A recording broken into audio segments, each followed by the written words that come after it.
Good afternoon. I'm Sandra Ong, Chair of the Committee on Standards and Ethics. I am again joined by my colleagues, Deputy Speaker Diana Ayala, Council Members David Carr, Eric Dinowitz, and Crystal Hudson.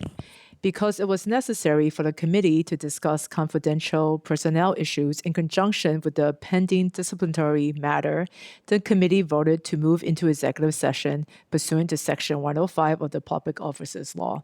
The committee is now returning to open session to make public the outcome of today's vote.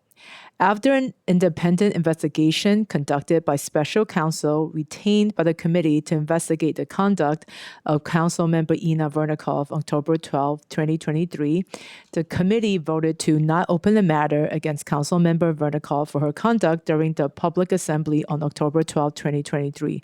However, as the chair of this committee, I issue the following statement. Following the October 7, 2023 attack on Israel by Hamas, a pro-Palestinian student protest was held at CUNY's Brooklyn College on October 12, 2023. On that same day, it was widely reported on various news outlets and social media that Council Member Ina Vernikov was present at the protest with what was believed to be a firearm near her waist area, the grip of which became visible to the protesters and members of the public. It was further reported that during the protest, she directed various inflammatory statements to the protesters, including, "You are nothing short of a terrorist without the bombs, baby killers, and you're Hamas." A video of her making the comments was later posted to her government social media accounts. On October 13, 2023, the New York City Police Department obtained what was believed to be a firearm from Councilmember Vernikov's home, and she was issued a ticket to appear in court.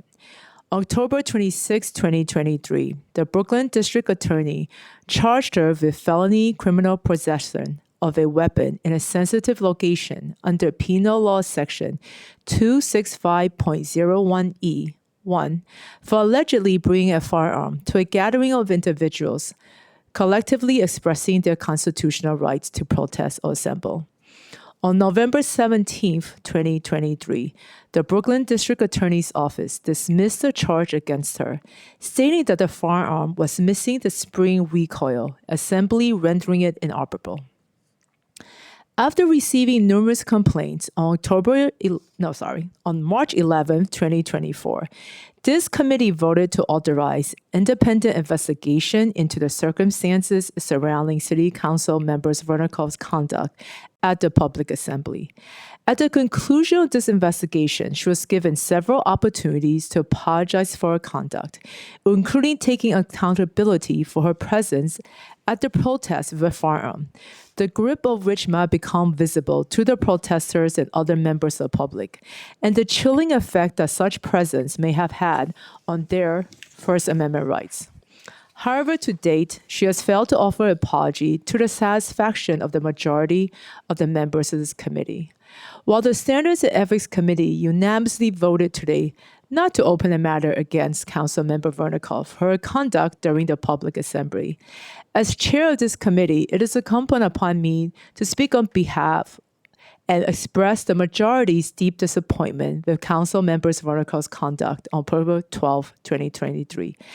As an elected official, she's entrusted with the responsibility of serving the public and upholding the integrity of the New York City Council. Although the Brooklyn District Attorney was unable to hold her criminally liable, possessing what appeared to be a firearm at a public assembly is not only reckless, but a grave violation of the trust placed in public officials. Carrying a weapon, operable or not, into public assembly undermines the very principles of democracy and free expression. Public assemblies are a cornerstone of a democratic society, providing citizens with a safe space to voice their concerns and advocate for justice. The introduction of a firearm into this environment can be viewed as a threat of violence that erodes the sanctity of that space and may have escalated tensions, endanger lives, and convey a message of intimidation rather than leadership. The duties of elected office demand respect for the rights of all citizens and a commitment to public safety. By bringing a firearm to a public assembly, Councilmember Vernikov demonstrated a brazen disregard for both. The public deserves leaders who embody integrity, responsibility, and respect for laws and democratic freedoms. Anything less erodes the foundation of our civic life.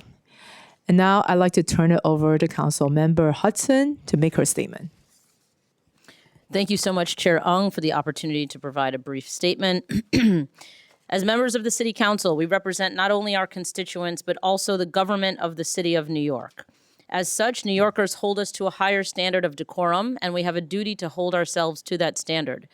Given this, Councilmember Vernikov's conduct and her continued refusal to take accountability for that conduct, as the chair mentioned, is deeply troubling and clearly unfit for a member of this body. To be clear, I'm not condemning the council member's decision to own a firearm.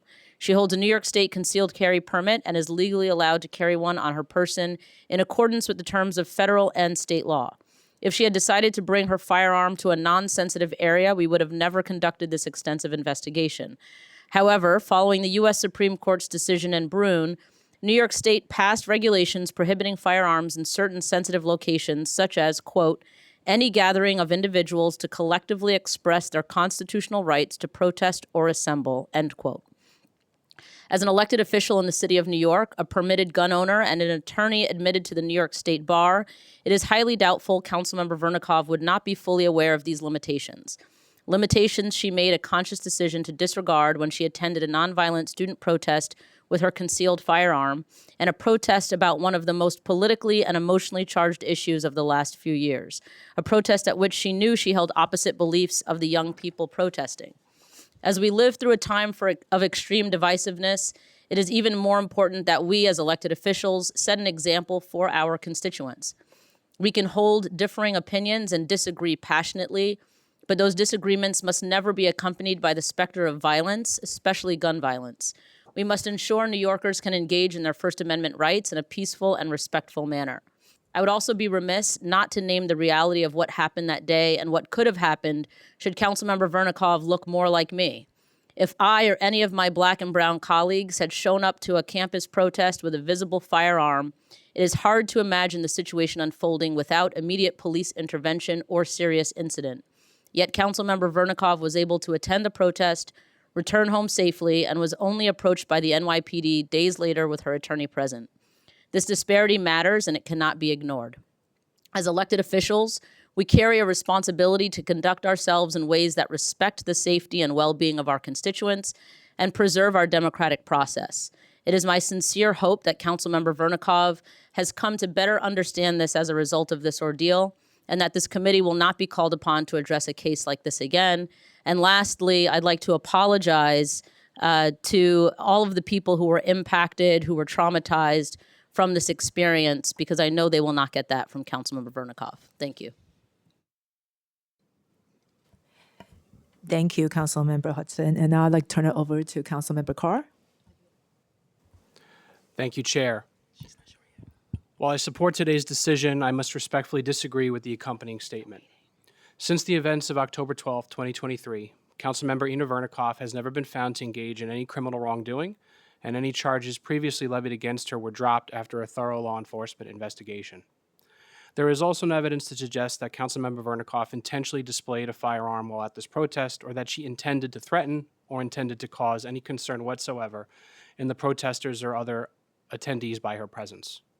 Indeed, the accompanying statement is not suggesting otherwise, but rather conceptually that it is inappropriate for someone, except perhaps outside of law enforcement or security personnel, to carry a firearm to a protest, even if they have a permit, and even if the firearm is not functional, and regardless of whether perhaps the firearm becomes visible or not.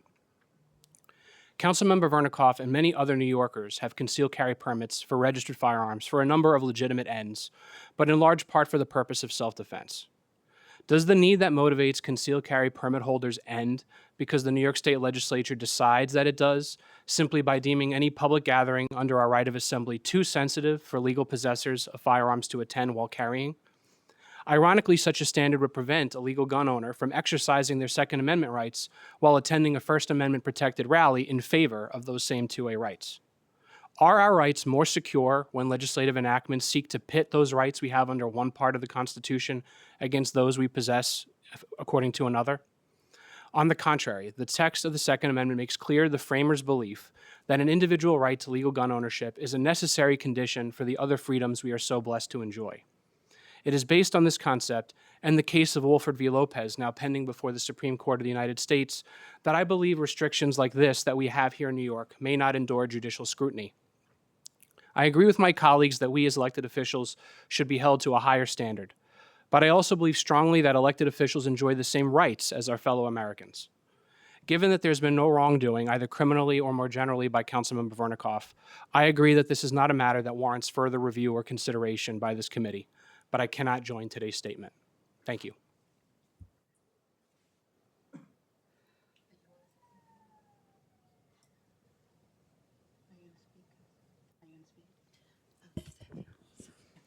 I want, yeah, thank. Thank you, Councilmember Carr. And now I'd like to turn it over to Deputy Speaker Ayala.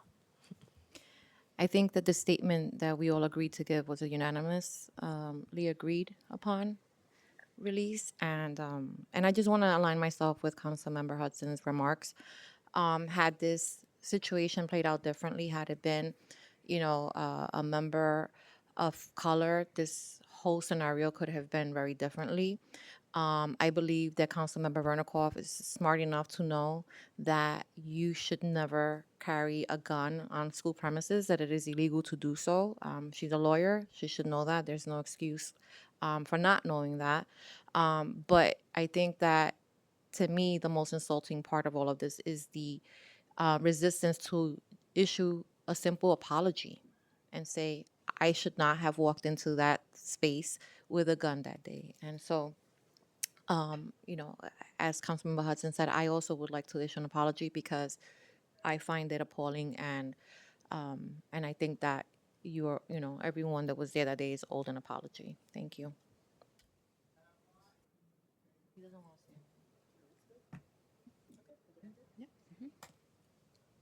Hey, thank you. Today's public hearing has... Thank you. Today's public hearing has ended. Thank you.